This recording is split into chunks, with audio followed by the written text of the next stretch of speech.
Espaço do Servidor de volta. Hoje temos na mesa Sérgio Arnaud, presidente da FESERGS, César Chagas, presidente do Sintergs. Falamos no bloco anterior sobre a PEC 12 em Brasília, que muda a forma de pagamento dos precatórios, traz insegurança jurídica, como disse o Sérgio Arnaud, faz um estrago na imagem do Brasil perante os investidores estrangeiros.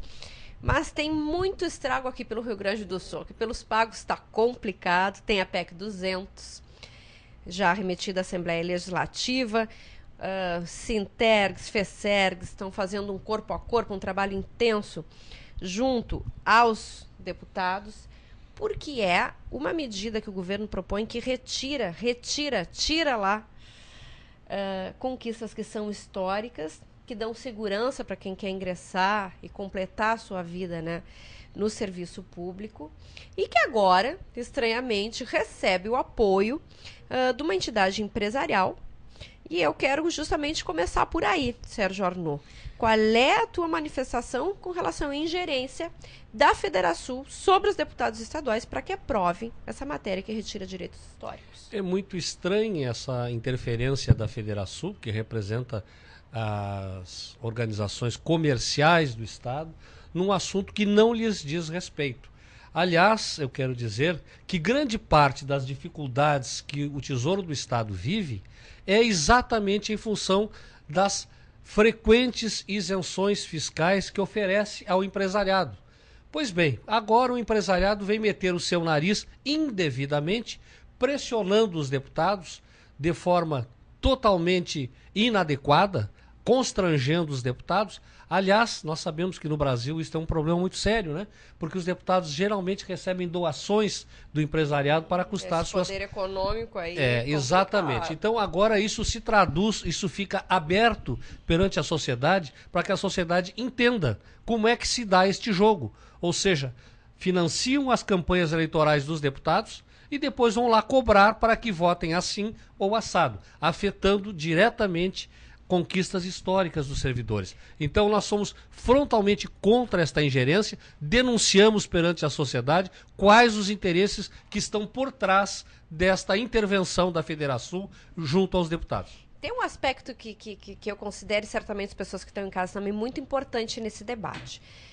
Não é de hoje, a Federação expõe assim, suas ideias, legitimamente, muito bem, pode fazê-lo, é claro, estamos numa democracia, mas pedindo sempre um Estado reduzido, um tamanho menor, reclamando de benefícios ou de privilégios que o serviço público teria, mas, ao mesmo tempo, querendo este dinheiro do Estado e do contribuinte em forma de isenções, ou mesmo quando tem problemas no mercado, quando o mercado corre bem, e os lucros são bons, ótimo. Agora, quando tem prejuízo, tem crise, estes mesmos empresários querem se socorrer do Estado. Aí o Estado tem que ser grande, tem que ter bastante dinheiro. Exatamente. Correm para o colo do Estado. Para qualquer dificuldade, eles são os primeiros a correr para o colo do Estado, pedindo ajuda, pedindo socorro, pedindo isenções, enfim.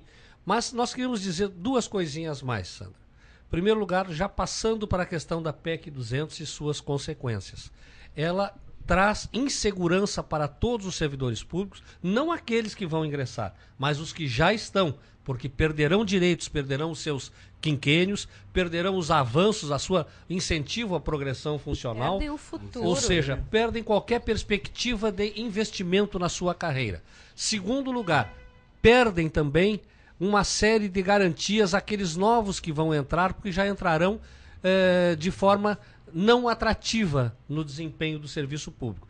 E eu quero dizer o seguinte, que inclusive nesse momento o César aqui participou de toda essa caminhada que fizemos contra a PEC 200 e contra essas medidas propostas pelo governo, que o governo em nenhum momento teve uma disposição séria para o diálogo, responsável. O governo apresentou um pacote pronto, simulou um diálogo com as entidades, mas nunca acenou e nunca aceitou mexer em uma vírgula desses projetos, ou seja, eles estão lá na Assembleia da forma antidemocrática como foram concebidos. Estão lá sem nenhum diálogo e levaram exatamente ao confronto. O governo do Estado chamou o confronto e mesmo que nós consideremos que seja inadequado, ou assim, ou assado, que vá prejudicar uma parcela da sociedade que tem seus filhos nas escolas, o governo chamou esse confronto exatamente para mostrar que ele é irredutível.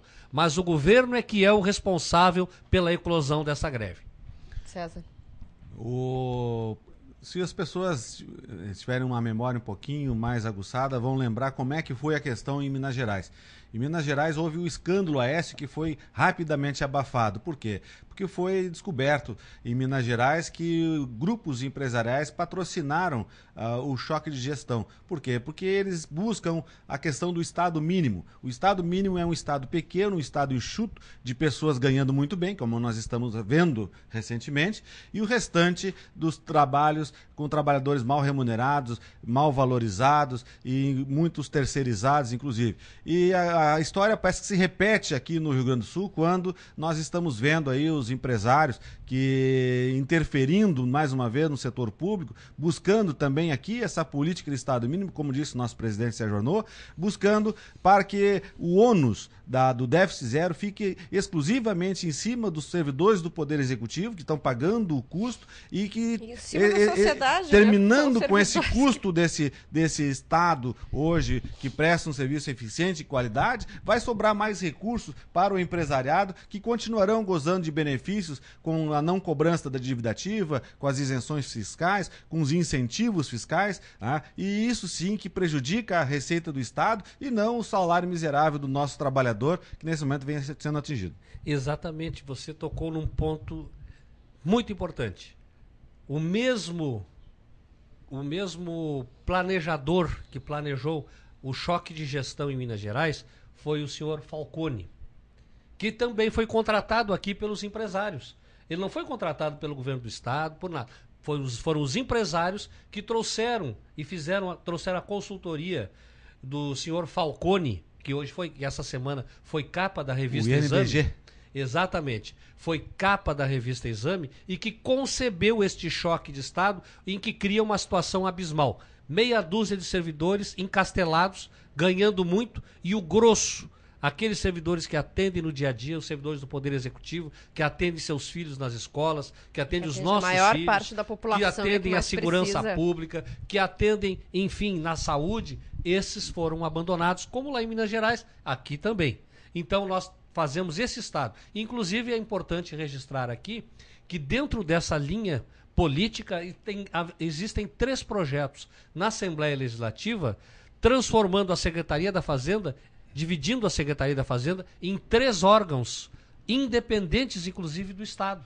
Ou seja, vamos criar 3 sinecuras a mais dentro da Secretaria da Fazenda, aprofundando mais ainda o abismo existente entre esta cúpula encastelada, que serve exatamente aos interesses empresariais, e o grosso dos trabalhadores do Estado, dos servidores públicos, que servem à população. Esses têm que ficar ao abandono, assim como a população também se encontra ao abandono. E a grande mídia não toca na verdade de qual foi o resultado desse trabalho dentro desses estados que aderiram ao choque de gestão. O pior desempenho desse ano de 2009 nos estados brasileiros foram aqueles que estão adotando esse tipo de política. Então, é uma demonstração nítida de que esse tipo de mudança de Estado que termina com o desempenho e a qualidade do serviço público. E isso a sociedade tem que saber, tem que tomar conhecimento e tem que estar junto com o trabalhador do serviço público, reconhecendo que isso aí é apenas para beneficiar esse grupo empresarial que quer se apropriar dos recursos públicos. Tem uma outra questão também, já que falamos de precatório aí no primeiro bloco, gostaria que vocês analisassem o Fundo Previdenciário dos Servidores aqui do Rio Grande do Sul, que também está ameaçado, uma vez que já está sendo cogitado que cerca de 80% sejam destinados a investimentos em estradas e obras e só 20% ao pagamento de precatórios. Sandra, essa me permite, para mim foi a maior vergonha e a maior prova de que o governo, quando fez previdência pública, fez uma farsa para o Banco Mundial, uma farsa para o servidor público, e que agora, com a retirada desse dinheiro para a princípio pagamentos precatórios, e com os deputados nessa ganância de fazer um projeto destinando 80% desses recursos para a construção de rodovias, estradas, conservação, voto, né? Isso é um descalabro para o servidor público e a perda definitiva da garantia de que os nossos aposentados e pensionistas teriam pelo menos para 7, 8 anos garantido a existência de recursos para pagamento. E agora ficaram num limbo absoluto. Como é que esse é o tipo de previdência tem que ser denunciada? Se nós pretendemos, se for possível, ainda dentro da próxima reunião da OIT, levar novamente essa denúncia aos organismos internacionais, porque o governo brasileiro não pode admitir que o Estado brinque de fazer previdência pública da maneira como vem fazendo. Essa é uma questão tão séria, César. Esta semana que passou, eu estive participando em Montevidéu da cúpula sindical do Mercosul, realizada paralelamente à cúpula presidencial do Mercosul. Pois bem, esse é um dos temas, a questão da previdência social, que nós temos que desmascarar, porque isso é uma questão internacional. E, inclusive, é um dos temas que estará incluído, como talvez o tema principal, do primeiro encontro latino-americano de trabalhadores estatais, que será realizado em maio em Montevidéu, promovido pela Confederação Latino-Americana de Trabalhadores Estatais, da qual eu tenho a honra de fazer parte da sua cúpula diretiva.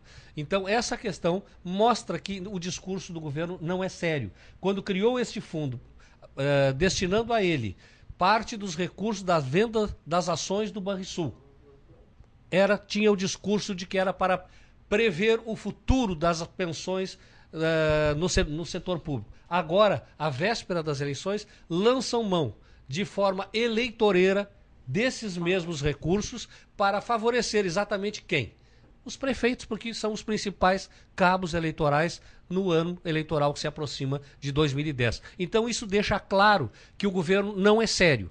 Quando fala para a população, ele faz um discurso, mas quando age, a sua prática é inteiramente contrária, desrespeitosa e, inclusive, muito pouco séria. Bom, essa próxima semana é fundamental, né? Porque tem a última votação na Assembleia, a gente vai acompanhar, você vai acompanhar também, é claro.